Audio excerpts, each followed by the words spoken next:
आऊज़ु बिल्लाहि मिनश्शैतानिर्रजीम बिस्मिल्लाहिर्रहमानिर्रहीम रब्बि इश्रह ली सदरी व यस्सिर ली अमरी वहलुल उक़दतम मिन लिसानी यफ़क़हू क़ौली रब्बि यस्सिर व ला तुअस्सिर व तम्मिम बिल खैर।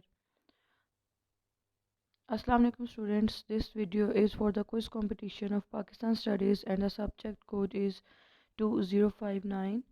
This quiz is from the unit 4 term 2 of O1. So now we are going to start our quiz. So please see all the questions very carefully and learn them. So the first question is, what are the productive forests? So these are the natural forests. They have high tree density and greater commercial value. Alright. So the next question is, what are protection forests? So you can see the picture as well.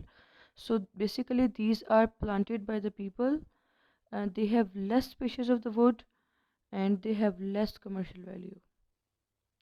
The next question, at what altitude alpine forests grow?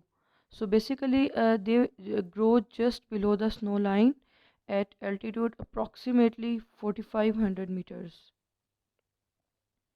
And at what altitude coniferous trees grow? So the answer is from 1000 meters to 4000 meters. Where coniferous forests grow? So basically they grow in northern areas, in Khyber Pakhtunkhwa as well. The most prominent places are Rawalpindi, Islamabad, Murree and Balochistan mountains. Where subtropical scrub forests grow. So they grow at lower Himalayas, Suleiman and Kirtha ranges, above Makran coast range. Western mountains like Peshawar, Waziristan, Kuwait, they also have subtropical scrub forest. Where mangrove forests grow. Coastal areas of Sindh and coastal areas of Balochistan. The next question is, what are the determinants that tell the type and density of the forest? So here we have to tell the factors that would tell that what is the type and density of the forest. So basically there are four determinants. The first one is altitude, then aridity, precipitation and then the type of soil. So the next question is, how mangrove trees survive in salty water? So the answer is, their roots function as filters, straining salt out of water they absorb. Excess salt is carried to leaves and excreted out on the surfaces. The next question is, state some of the causes of deforestation. So there are lots of causes. Some of them are like urbanization, timber for industries, fuel wood, then the building of roads, you can say mining as well, and overgrazing of land. The next question is, what are the effects of deforestation? For the first one is air pollution, of course, then the habitat loss, species extinction, exposed soil, and climate changes that lead to more aridity.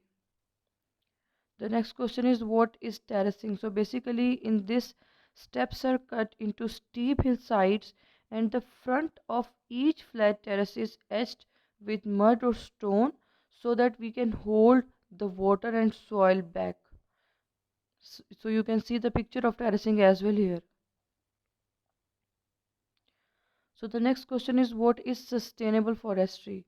So in this we manage the forest in such a way so that we would not only fulfill our present requirements but we also preserve and conserve the forest for the future needs.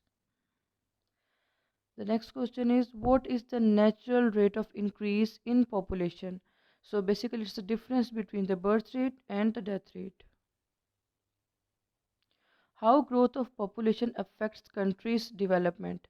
So it due to the growth of population there is food insecurity, there is unemployment, there is burden on health facilities, child labor would increase, obviously burden on housing facilities and burden on transport facilities. The next question is, what are the reasons for fall in birth rate in Pakistan over the recent years? So the reasons are increased family planning, greater literacy rate, more women working in urban areas, enhanced industrialization, more desire for greater possessions of a single child. The next question is, what is the ratio of primary sector in employment of Pakistan? So you can see some of the examples of primary sector, and the ratio it holds in employment of Pakistan is 45%.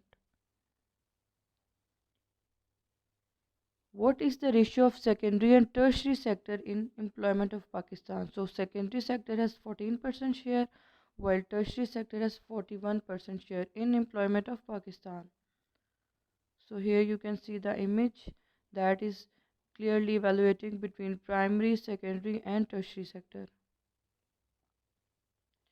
What are the causes of unemployment? So if we have high rate of population growth or revolution in information technology, cultural restraints, then mechanization in agriculture, rural urban migration and political instabilities. So these all causes contribute in unemployment. What is population density? So these are the number of people per unit area. So unit area can be any, that like it can be square mile, it can be square kilometer, it can be hectare, it can be in acres. Which climatic conditions are preferable for high population density? So we should have moderate temperature throughout the year like Karachi, Lahore, Peshawar. Moderate monsoon rainfall like northern Punjab, Khyber Pakhtunkhwa.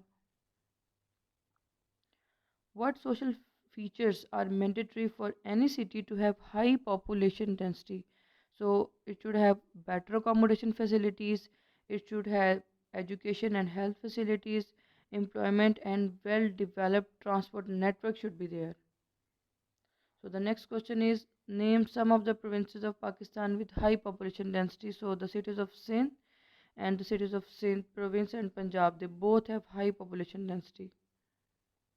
What is the difference between immigrants and emigrants? So immigrants are the people that enters the country. For example, Afghan refugees seek refuge in Pakistan, while immigrants are those who leave the country. Like many Pakistans leave for Canada or other foreign countries for a better lifestyle. The next question is, what are the problems resulting from rural urban migration? So first of all, housing problem, then environmental degradation, then pressure infrastructure, increase in crime rate or terrorist activities, social and psychological problems. The next question is, what are the factors that push rural urban migration? So the first one is pressure on agricultural land, then overpopulation, limited food production, mechanization resulting in unemployment, natural disasters. What are the self-help schemes? So basically these are the government sponsored scheme where a community is encouraged to better themselves by creating self-employment, growing their own food, arranging clean water or making their own shelters. All right? So the next question is, how to achieve sustainable population growth?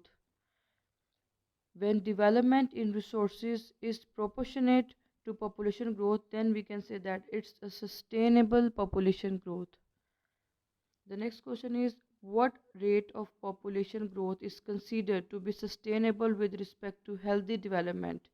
If we talk about Pakistan, so 0.5% rate of population growth is considered to be sustainable with respect to healthy development, while rate greater than 1.5% will not ensure a sustainable population. How can sustainable population growth be maintained? So the first thing we can do is attaining a balance between resources and population growth, promoting family planning methods to reduce birth rate, increase awareness of the consequences of rapid increase in population. The next question is, what was the part of Turkey in First World War? So Turks had fought on the side of Germans against Britain in the First World War. What promise did British made with Muslims of subcontinent to take part in First World War? That they would respect the rights of the Khilafat and that the Turkish Empire would be maintained. Why was Khilafat movement formed? When the British threatened to take territory away from the Khalifa, Muslims in India were outraged and formed the Khilafat movement to protect the Sultan and their religion. Who were leading the figures? Who were the leading figures of All India Khilafat movement? Maulana Shaukat Ali, Maulana Muhammad Ali Johar, Maulana Kalam Azad. What was Treaty of Sevres? So in that Ottoman Empire was to be split, Arabia was made independent, and Turkey's possessions in the Middle East were placed under the League of Nations and allocated to Britain and France. Turkish land was given to Greece.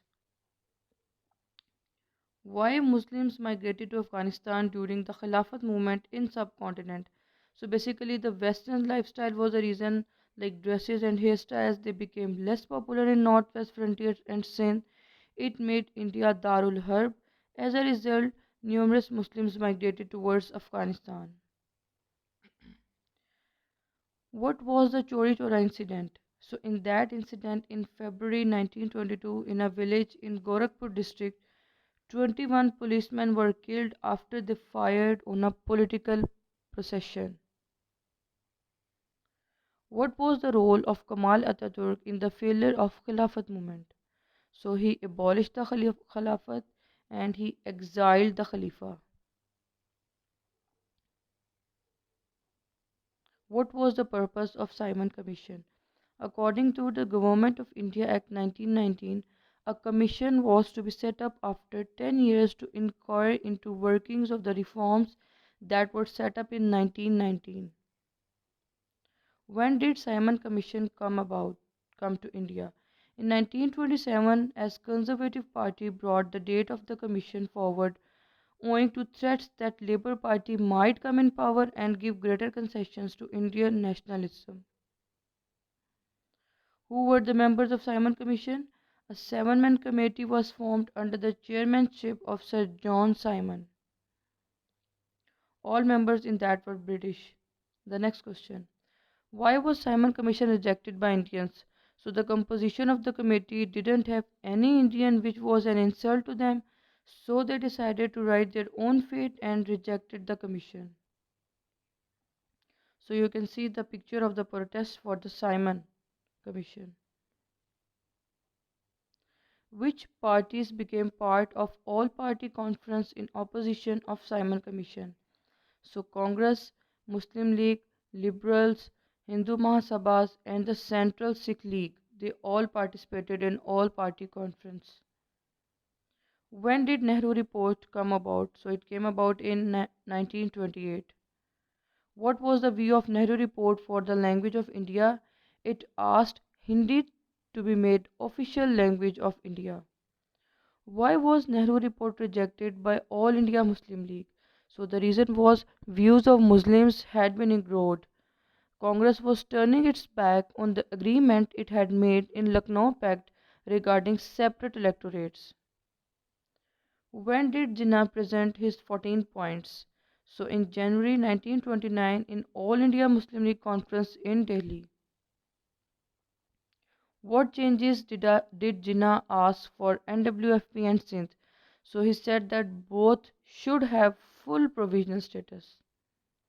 What changes did Jinnah demanded regarding elected members of both houses of parliament? So one third of the elected representatives of both the houses of the central legislature should be Muslims. The next question, who led the Allahabad address in 1930?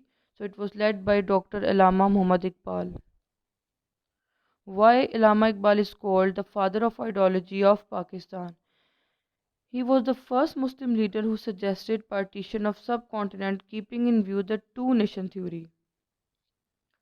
When did the first roundtable conference hold? It was held in London in November 1930. Which party didn't attend first RTC? So answer is Indian National Congress.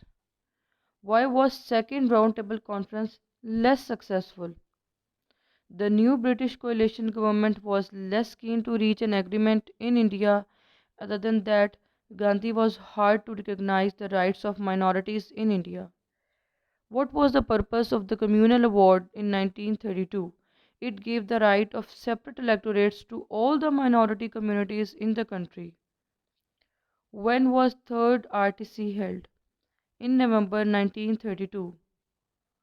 Who wrote the famous pamphlet Now or Never?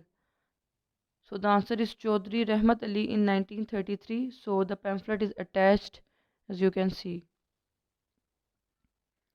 What changes were made regarding provinces in Government of India Act 1935?